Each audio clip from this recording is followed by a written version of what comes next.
Get me that signal. We need no panic.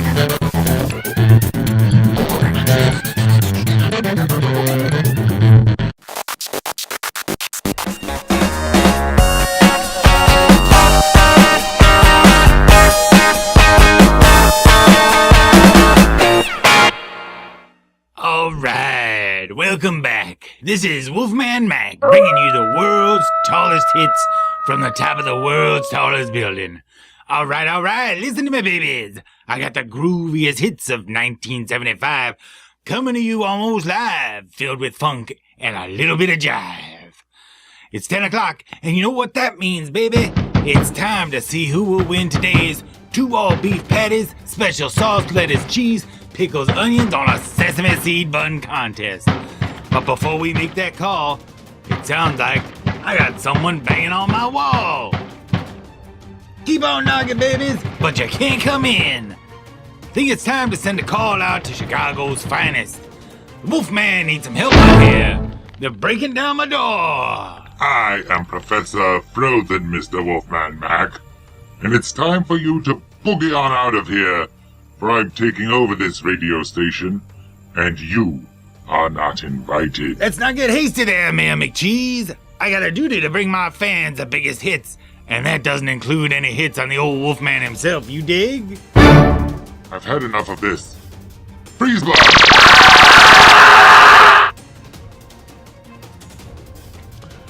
Well, now that he is gone, we're going to play a little game. You see, I've configured this radio tower to send out a special signal over the whole city. Soon, you will feel an irresistible urge to give all of your money to me. And not even Fantastiman can stop me. In the meantime, I might as well keep bringing you the hits. Here is the Captain Antonio with Love Will Keep Us Together. But first, let me tell you all about my plan to take over this city. It's a fun little game to me, and you're all invited to play. So let's take a closer look at Villainy from Mayfair Games. Now, it's quite a thematic game. Here is the box top. It's got that old 70s, comic book look to it. And they really strive to keep with this kind of look throughout the entire presentation of the game. The game rules are quite similar to that, with little arrows going from place to place. And the rules are actually, I thought they were fairly well done. You also now have your components. This is one player's board. It's 2 sections of a board connected together, and each player will get one. This is for 2 to 4 players. The object of the game is to complete 3 crimes. Have your supervillain complete 3 major crimes in the form of, first he'll have his origin plan, and then he'll have his villainous act, and then finally he will complete with his magnum opus, which is his final supercrime. And the player who completes their magnum opus first is the winner of the game. The only problem is there's a good guy around called Fantastiman, and he shows up with his deck when you go to complete the final battle. And you have to beat him in order to actually finish your magnum opus. You're also given, just for the heck of it, all of these little name plates. And the players can take a couple of these and put them together to make their own, bad guy name. Like Lord Crimson, or Crimson Pirate, or Pirate Blaster, or the Sapphire Captain Under the Atom, or stuff like that. And there's a whole bag of these. And they're actually kind of cool. I would say just give the players a little stack of them and let them play with them for a few minutes while you're setting the game up. Because it's kind of fun. And it fits right over the little nameplate on your villain's card. Your villain starts with his dials all set to 3, which it says at the bottom of his card. Each one of these represents a different attribute, or attribute as they say in the biz. And underneath, they also have these special little specialties here that you can get tokens for to fill up. Like under strength, you have weapons and gadgets. You've got deception and loyalty, science and tech, and there's these little tokens here that are you can have these specialties go into your villain or the henchman. You notice there's 3 other spots. You will be able to fill those up with henchmen throughout the game using the Hench for Hire deck, which gets shuffled and placed on the board, and then 3 are flipped up at the beginning of the game. To begin the game, each player is going to start with an origin plan. And this is their first thing that they need to do. Basically, looking at this card, it says, release a tiger from the city zoo. And over here, it says what kind of stats you need on your people to be able to do this. So you have to have one of your characters with a strength of 4, the other one with a strength of 3, and with a charisma of 3. But the first character, the one with the strength of 4, has to have that bottom specialty filled in, which is down here. It's gadgets. So you can see you have the specialties under each one of these, and it tells you what stats you need. This is what you have to do to be able to complete your first dastardly plan. And your reward is, you get to keep this card, and it says, please stay indoors. Hot action. Discard this card to steal an alter ego from an opponent and place it on one of your own characters. Ignore any requirements and get paid immediately. Oh, see, that you get to keep. You also have this Meanwhile deck up here at the top. This is where a couple of your actions are coming from. 2 option types of cards are in that deck. The alter egos, which go under your villain or henchman cards and provide you with cash whenever you do that work action.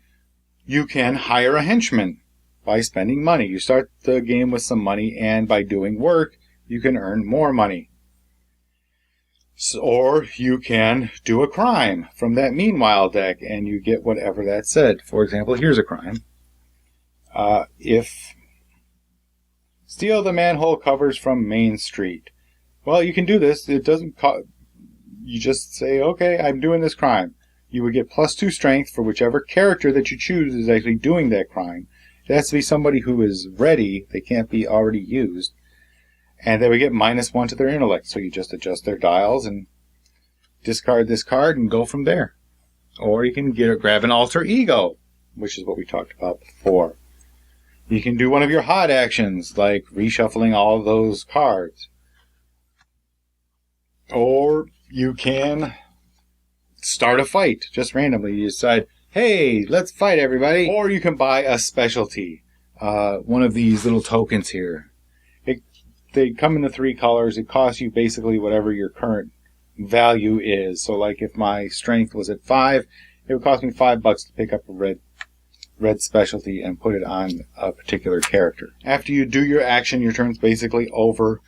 There's other things you can do besides taking an action. You can either do work. So if you decide you want to earn some money by having your alter egos make some cash, you could say you're going to do work this turn. You get to flip all your tokens back over. You get to get rid of this little fight thing so that you can fight again another day. Or the third thing you can do is complete your evil plan. If you've got all the requirements met on your little board, you can say, okay, I'm completing my plan. And that's it. It's done. You discard that, and then you go to the next level. You choose a card from the Villainous Act. Usually you're going to choose 2 and then pick the one that you want. Now, if you notice in the level 2, it's going to take at least 3 of your characters to be able to complete this, and this one's a little harder. You keep playing, and all the players keep going and going, and until finally you get to pick your magnum opus, which is the same way, but of course it's going to be the hardest one. It's going to take at least 4 characters to complete your magnum opus, and they all have various specialties that they have to get. Once you have all of that in place and you are ready, you're ready to complete your magnum opus, you've got all your characters set and all your specialties ready, then you say you're going to go and do the final battle. Well, in the final battle, you have to face Fantastiman.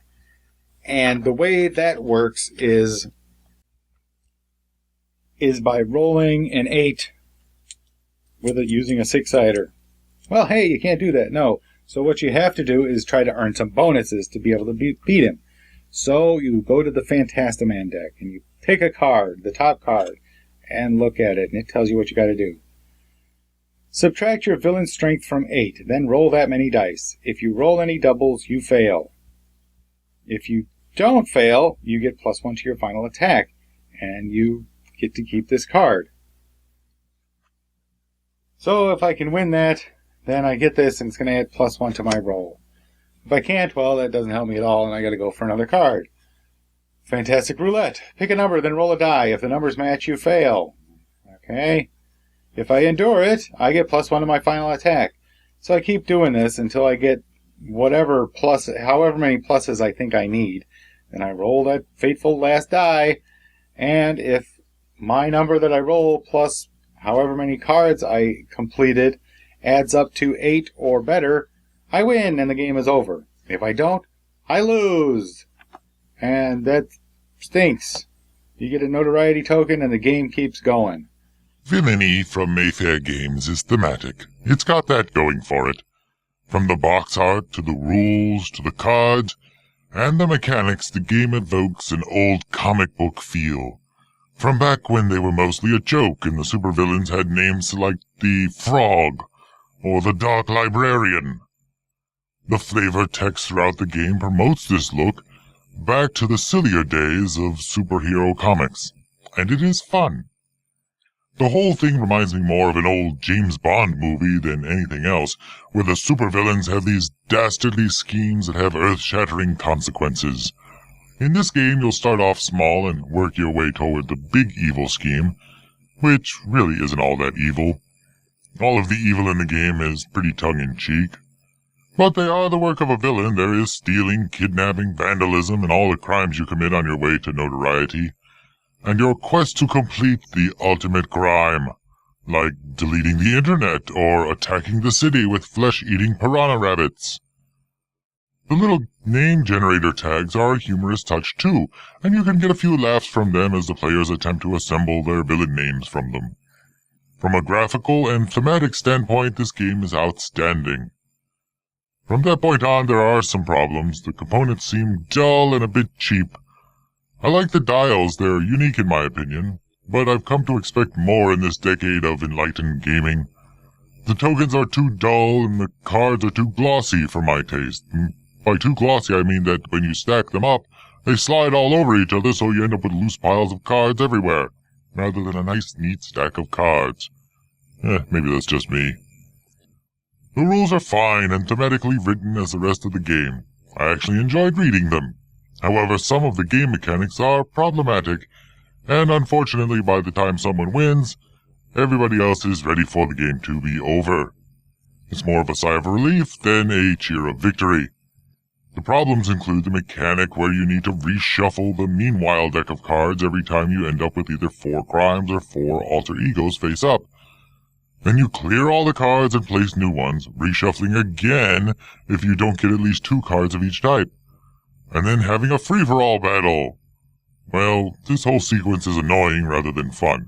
Plus, you're constantly forgetting to do it anyway. The ready tokens are an annoyance that forces you to perform the work action every few turns in order to flip all of your characters back to the ready state. I'm not sure how to fix this one. Oh, my eye! Oh! But it makes you feel like you're basically wasting turns. Players' turns are fairly short, so this really isn't a game killer. The biggest problem I had was with the whole Fantastiman mechanic. You go through all the trouble of getting the correct forces together so that you can complete your magnum opus, then have to face the completely random Fantastiman deck. Not only do you have no control over what is going to happen, but you might lose the ability to actually complete your plan and not get to roll that final die at all. This makes the entire game boil down to random luck rather than any kind of skill. Once a couple of players fail in their attempt to win the game, everyone is ready for the game to be over. And now you're playing just to get it over with rather than playing because you're having fun. If you're a fan of this era of comic books and enjoy a silly supervillain game, then you'll get some fun and laughs out of Villainy. If you prefer big strategy, then this is not the game for you. Thank you for joining me in this review of Villainy from Mayfair Games. Let me know if you found this review helpful by leaving a comment or sending me an email at elliot_miller@voiceofe.com.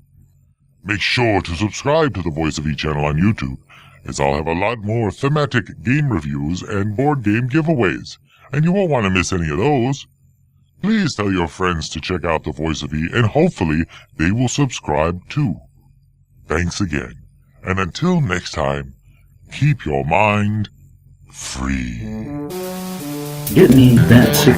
We need no pine.